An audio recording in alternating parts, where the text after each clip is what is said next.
Lumabas sa isang artikulo sa Ring Magazine ang espekulasyong si Timothy Bradley Jr. ang mananalo raw sa rematch nila ni Manny Pacquiao sa Linggo. Sa kabila nito, kumpiyansa pa rin ang ating pambansang kamao na maaagaw niya kay Bradley ang WBO welterweight title. Live mula sa Las Vegas sa Nevada, may report si Mark Zambrano. Mark? Jessica, kagabi nga ay dumating na dito sa MGM Grand sa Las Vegas, Nevada si Timothy Desert Storm Bradley at sa kanyang pagdating ay lalong tumindi ang pananabik ng mga tao dito sa Las Vegas para sa nalalapit niyang match laban dito sa ating pambansang kamao na si Manny Pacquiao. Napuno ng mga tao at malalakas na hiyawan ang labi ng MGM Grand Arena nang dumating si pambansang kamao Manny Pacquiao. Habang pinagkakaguluhan ng media, sige naman ang pag-cheer kay Pacquiao ng kanyang mga tagahanga. Mapa Pilipino. We're here to welcome Manny to the Las Vegas community. We love him. We wish him the best of luck. O ibang lahi. He's the best! Manny! Mula Los Angeles, California, dumating na rin sa Las Vegas ang mga kalaban ni Pacman na si reigning WBO welterweight champion Timothy Bradley Jr. Bago dumiretso sa hotel, nagbigay pa ng komento si Desert Storm Bradley tungkol kay Pacman. I just said that he lost his killer instinct. That's what I said. I didn't say he lost his fighter's edge. I said he lost his killer instinct. Ang Ring Magazine, tila pumapabor sa Amerikanong boksingero. Sa inilabas itong artikulo kamakailan, sinabi nitong si Bradley ang mananalo sa rematch sa pamamagitan ng split decision. Nagawa na raw kasing patunayan ni Bradley ang kanyang tibay sa ring matapos talunin ng nakalaban niyang sina Ruslan Provodnikov at Juan Manuel Marquez. Habang si Pacman, hindi pa rin daw na ibabalik ang dating bagsik na siyang nagpakinang sa kanyang karera sa boxing. Pero sa kabila ng spekulasyong ito, hindi nababahala ang Team Pacman. Ring Magazine is owned by Golden Boy. They don't like Manny.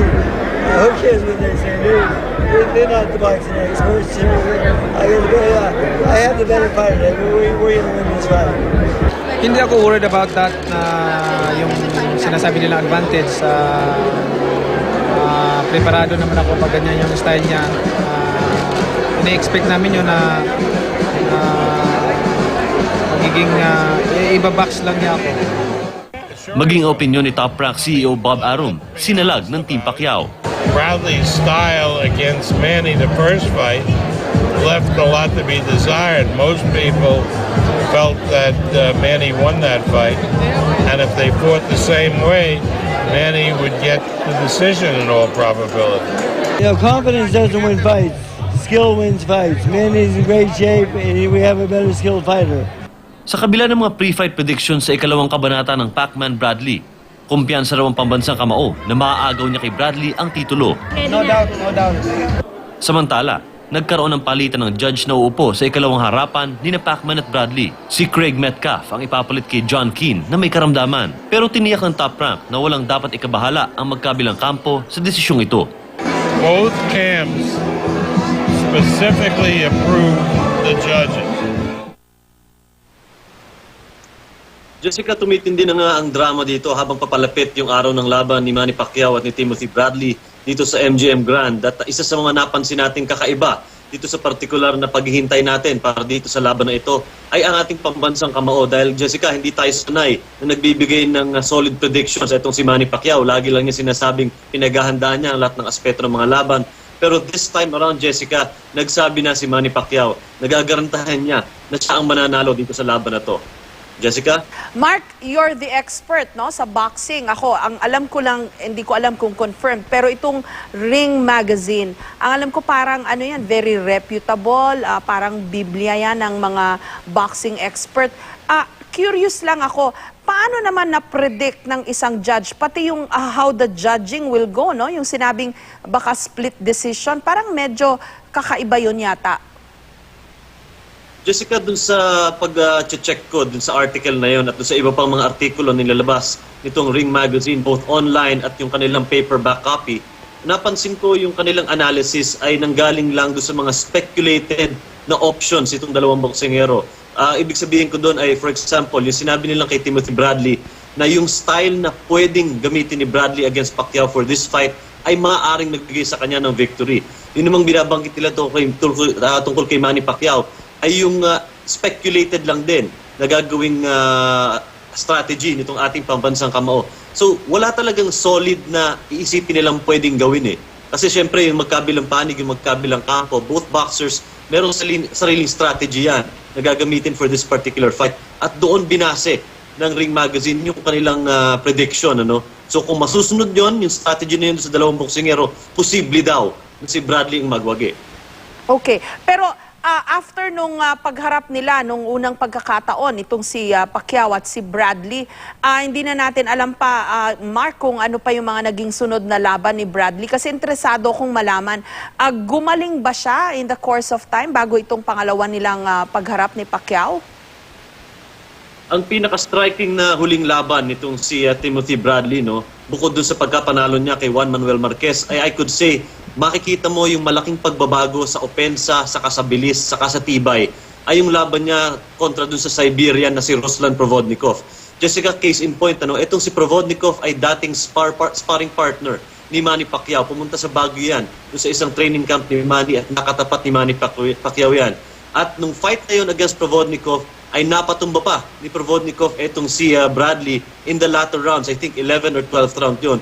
Pero nakatayo itong si Bradley. At doon mo makikita na matibay din ang panga, so to speak, nitong si Bradley. So that's a defining fight para dito kay Timothy Bradley dahil nakita natin doon in that fight against Provodnikov a quicker, a faster Timothy Bradley.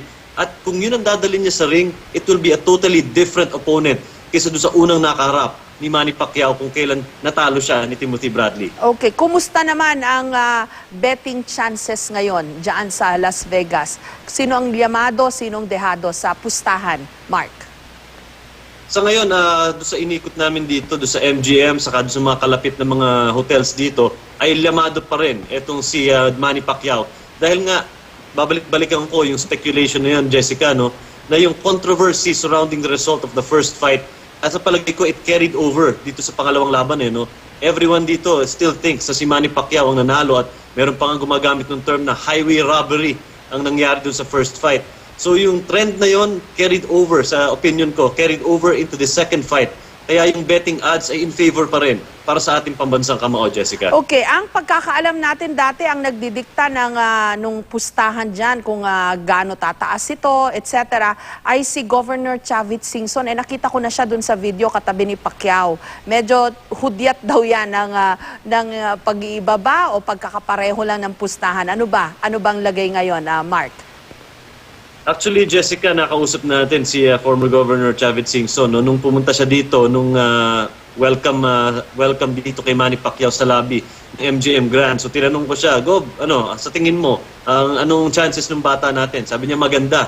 Eh kung sinabi ni Governor Chavit Singson yun na maganda, ay chances are na talagang maganda nga yung odds para kay Manny Pacquiao. Hindi ko na tinanong kung magkano ipupusta niya, Jessica, no? Pero sa tingin ko nga na pag nakikita natin si Governor Chavit, that's a sign na there's a good standing para dito sa ating pambansang kamao. And it looks like may confidence naman siya sa chances nung kanyang, so to speak, adopted son na si Manny Pacquiao, Jessica. Oh, ang alam kong pustahan dyan, Mark, hindi lang kung sino mananalo, di ba? Pat pinagpupustahan kung anong round, ano ba mangyayari, split decision ba, may knockout ba, etc. Mas mataas ang maipapanalo mo, Jessica, kung specific bets. No? Yung sinasabi nating per round or sasabihin nating what minute per round matatapos yung laban. So the more specific yung magiging pusta mo, mas mataas yung mga pwede mong mapanalunan. So yun ang paraan dito ng pagpupusta. No? Yung mga bookies, nagde-devise sila ng mas creative ways. Different betting techniques and different amounts din na pwedeng mapanalunan. Depende kung saan, saka kung paano ka pupusta. Okay, maraming salamat sa iyo, Mark Zambrano.